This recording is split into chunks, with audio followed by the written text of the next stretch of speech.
مولاي صل وسلم دائما ابدا على حبيبك. غفاری رضی اللہ تعالیٰ عنہ فرماتے ہیں میں اپنے ماتحتوں کے حق میں بڑا سخت تھا، سخت تھی میری طبیعت، میرے غلاموں کی جرت ہی نہیں تھی کہ وہ میرے سامنے گفتگو کر سکیں اور ٹھہر بھی سکیں. فرماتے ہیں جس دن میں کلمہ پڑھنے گیا، جس دن میں حضور کی بارگاہ میں، تو میں نے کہا حضور کوئی خاص نصیحت؟ تو نبی پاک نے فرمایا میری نصیحت تیرے لیے یہ ہے کہ جیسا تو نے کھانا ہے ویسا ہی غلام کو کھلانا ہے، جیسا تو نے پہننا ہے ویسا ہی غلام کو پہنانا ہے.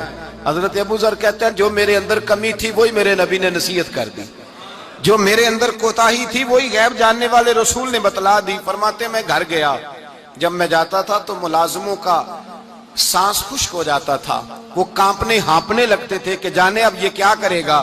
حضرت ابو ذر غفاری فرماتے میں گیا، ایک شخص سے میں نے کہا کھانا پکاؤ، کھانا پکایا، دسترخوان پہ لگایا اور اپنے سارے ملازموں کو کہا آؤ یار میرے ساتھ بیٹھ کے روٹی کھاؤ، آؤ سارے میرے ساتھ بیٹھ کے کھانا کھاؤ. فرماتے انہوں نے کھانا کھایا. پھر میں ان کو بازار لے گیا، جیسے کپڑے میں پہنتا تھا ویسے میں نے ان کے لیے بھی خریدے. فرماتے ہیں میرے غلام کہنے لگے آقا خیر تو ہے نا، خیریت تو ہے نا، کیا ہوا؟ مزاج مبارک تو ٹھیک ہے، کیا ہو گیا؟ اور یہ جو ہم فضا کو اتنا خوبصورت دیکھ رہے ہیں اور یہ جو ہم اتنی پیاری ریم جھیم برستی دیکھ رہے ہیں، یہ جاری رہے گی یا ایک دن کی ہے؟ تو حضرت ابو ذر غفاری رو پڑے، کہنے لگے اب تمہیں ابو ذر غفاری بدلا ہوا ملے گا، اس لیے کہ اب میں وہ نہیں رہا، اب میں رسول اللہ کا کلمہ پڑھ کے غلام مصطفیٰ بن گیا ہوں، اب میں بدل گیا ہوں، میری طبیعت بدل گئی. غلاموں کے حق میں حضرت مولا علی شیر خدا غلام کو لے کر کے گئے دکان پر، حضرت مولا علی غلام کو لے کر گئے کپڑے کی دکان پر، 2 جوڑے خریدے، ایک کم قیمت کا ایک زیادہ قیمت کا، ایک کم قیمت کا ایک زیادہ قیمت کا، 2 جوڑے خریدے. جب واپس لوٹے تو غلام سے کہنے لگے تو اپنا لے لے. غلام کو پتا تھا کہ اس زمانے میں ہوتا کیا تھا، اس نے کم قیمت کا جوڑا اٹھایا. حضرت علی فرمانے لگے عجیب آدمی ہے، یہ تو تیرا نہیں یہ تو میرا ہے. اس نے کہا حضور کس طرح سے؟ آپ فرمانے لگے تیرے لیے قیمتی جوڑا اس لیے خریدا ہے کہ تو جوان ہے، اور میں نے اپنے لیے اس لیے چھوٹا خریدا ہے کہ میں تو اب بوڑھا ہو گیا ہوں، مجھے تو حاجت نہیں. کہنے لگا حضور بوڑھے اور جوان کا مطلب نہیں، آپ علی ہیں. من کنت مولا فہذا علی علی مولا، علی مولا. آپ چونکہ مولا علی ہیں اور آپ امیر المومنین ہیں، لہذا آپ نے تخت پر بیٹھنا ہے، آپ نے سلطنت کو چلانا ہے، آپ پہنیے. تو حضرت علی فرمانے لگے تو میرا غلام بنا ہے نا، تو نے ابھی میرے نبی کا دیدار نہیں نہ کیا، تو بعد میں آیا ہے نا.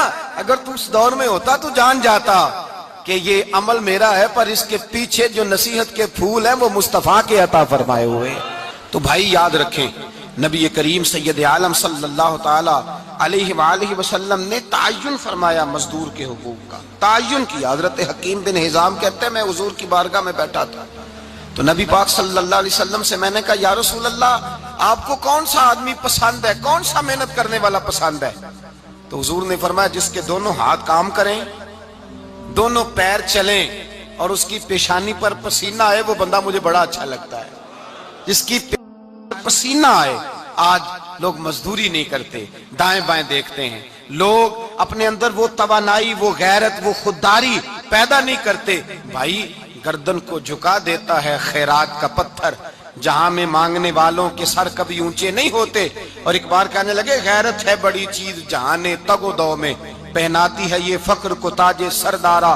اپنے اندر یہ توانائی پیدا کرنی چاہیے، یہ کوشش کرنی چاہیے. میرے نبی کریم صلی اللہ علیہ وسلم نے فرمایا تمہارے بعض گناہ ایسے ہیں جو صرف تم مزدوری کرنے جاؤ گے تو اللہ تمہاری مزدوری کی وجہ سے ہی تمہارے گناہ معاف فرما دے گا.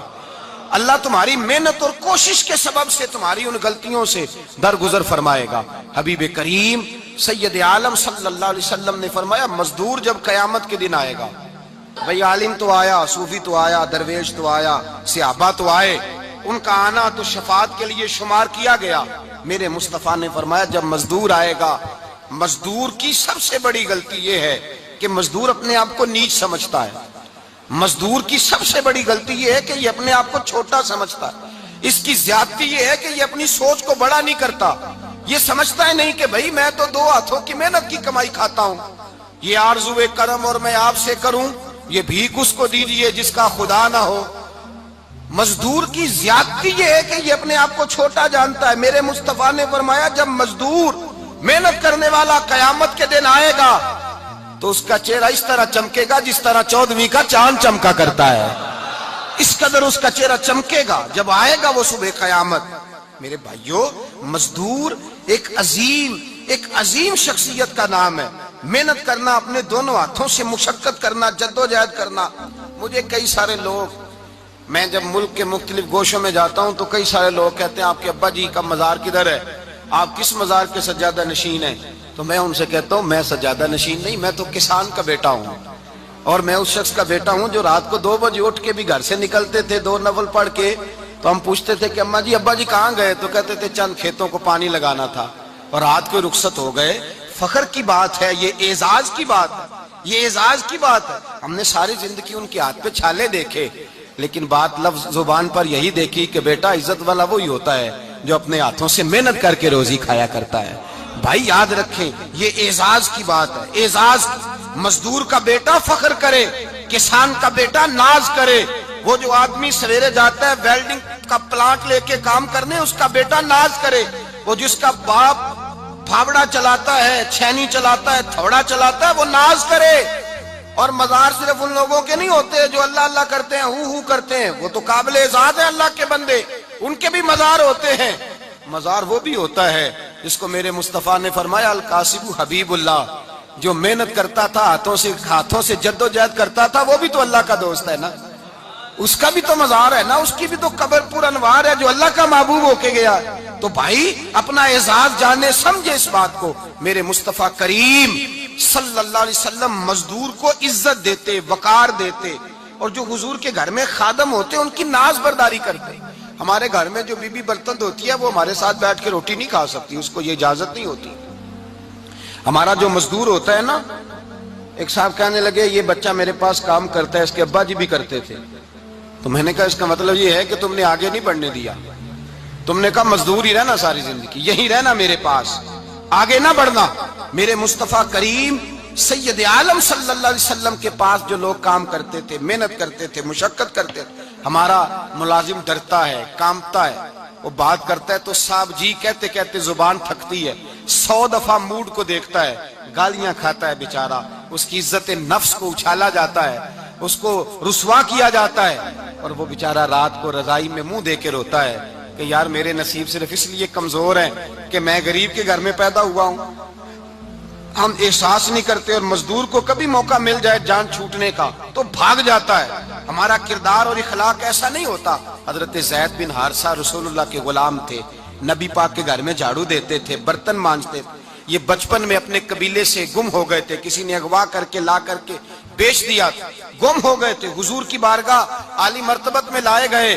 حضرت زید بن حارثہ سارا دن کام کاج کرتے، کوئی آدمی آیا ان کے علاقے کا مکہ مکرمہ، ان کو پہچان کر واپس گیا ان کے قبیلے میں اور جا کے بتلایا کہ تمہارا بیٹا تو محمد ابن عبداللہ صلی اللہ علیہ وسلم کے پاس۔ اس وقت حضور نے بھی اعلان نبوت نہیں فرمایا تھا۔ ان کے والد حارثہ چچا لینے آئے اور نبی پاک کے پاس آئے تو 2 تھیلیاں شرفیوں کی بھر کے لائے، کہنے لگے حضور یہ پیسے لے لیں، 2 تھیلیوں میں پیسے ڈالیں، دینار ہے درہم ہے، حضور لے لیں، ہمارا بیٹا دے دیں۔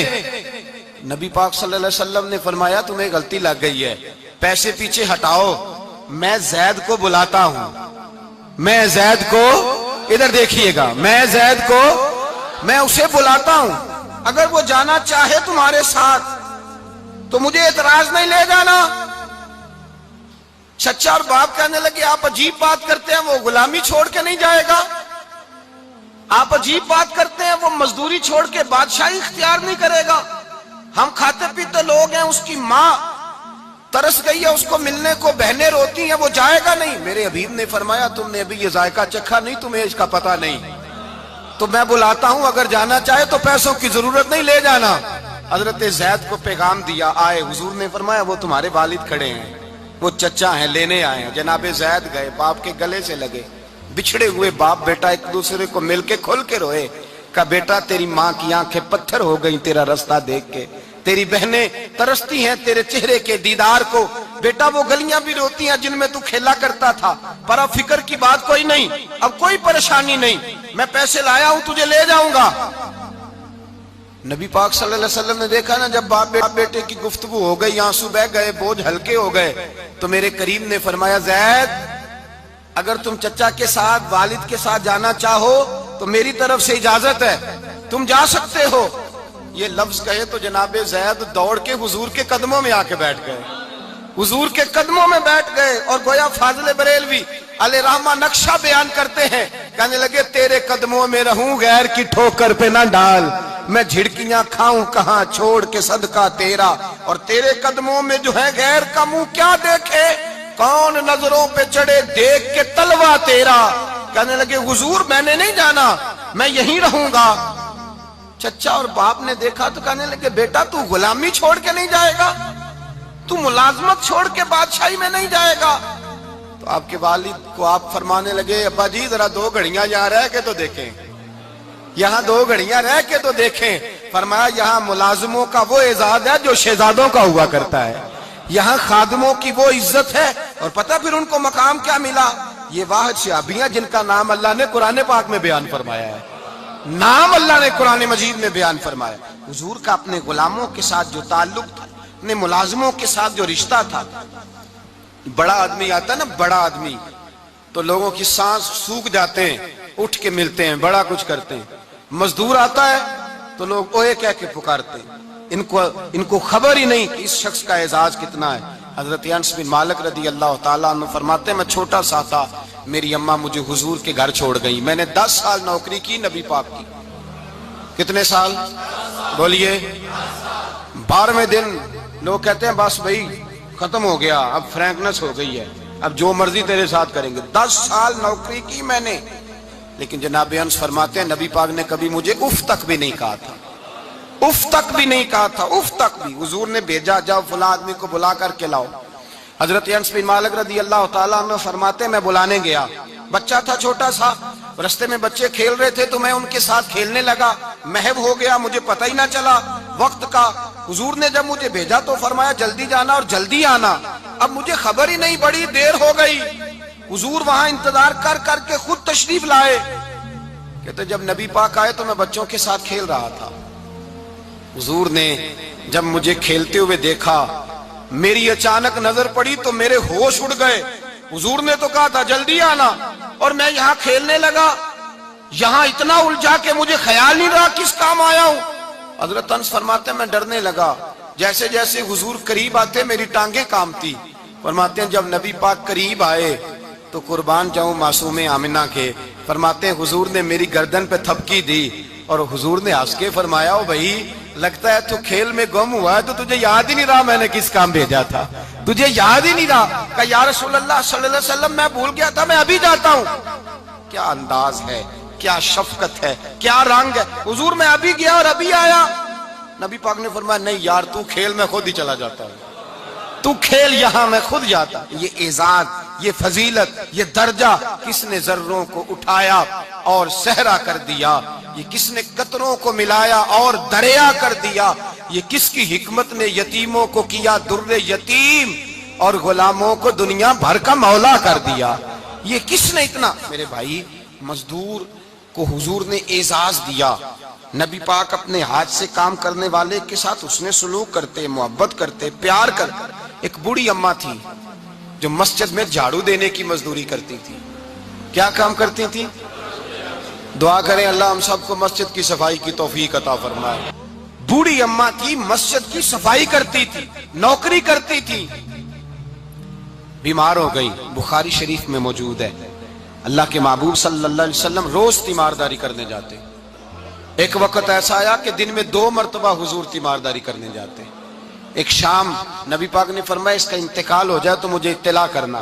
صحابہ کہتے ہیں رات کے وقت ان کا انتقال ہوا، ٹھنڈ کا موسم تھا، ہم نے حضور کو تکلیف دینا مناسب نہ سمجھا، ہم نے دفن کر دیا۔ سویرے اللہ کے حبیب نے پوچھا تم نے مجھے اطلاع کیوں نہیں دی؟ حضور سردی بڑی تھی۔ کون جاتا ہے مزدوروں کے جنازوں میں؟ کون جاتا ہے مزدوروں کے جنازے میں؟ یہاں تو اب جنازے بھی سیاسی ہو گئے ہیں، اب تو کوئی بہت بڑا امیر آدمی فوت ہو جائے تو وہاں رش ہوتا ہے، وہاں رش ہوتا ہے۔ غریبوں کا تو جنازہ بھی کوئی نہیں پڑھتا۔ حضرت جناب سیدنا ابو ہریرہ رضی اللہ تعالیٰ عنہ فرماتے ہیں حضور نے فرمایا مجھے اطلاع کیوں نہیں دی؟ تمہیں اس کے اعزاز کا نہیں پتا؟ وہ مزدور تھی مسجد میں جھاڑو دیتی تھی، تم نے خبر ہی نہیں دی؟ حضور وصال ہو گیا، فرمایا چلو مجھے بتاؤ قبر کہاں ہے؟ حضور سارا کچھ جانتے ہیں لیکن یہ ساری تمہید اس لیے بیان کی کہ ایک مزدور کی شان واضح ہو جائے۔ فرمایا بتاؤ قبر کہاں ہے؟ صحابہ کہتے ہیں ہم قبر پہ لے گئے تو میرے نبی نے فرمایا صفے بناؤ میں دوبارہ جنازہ پڑھاؤں گا۔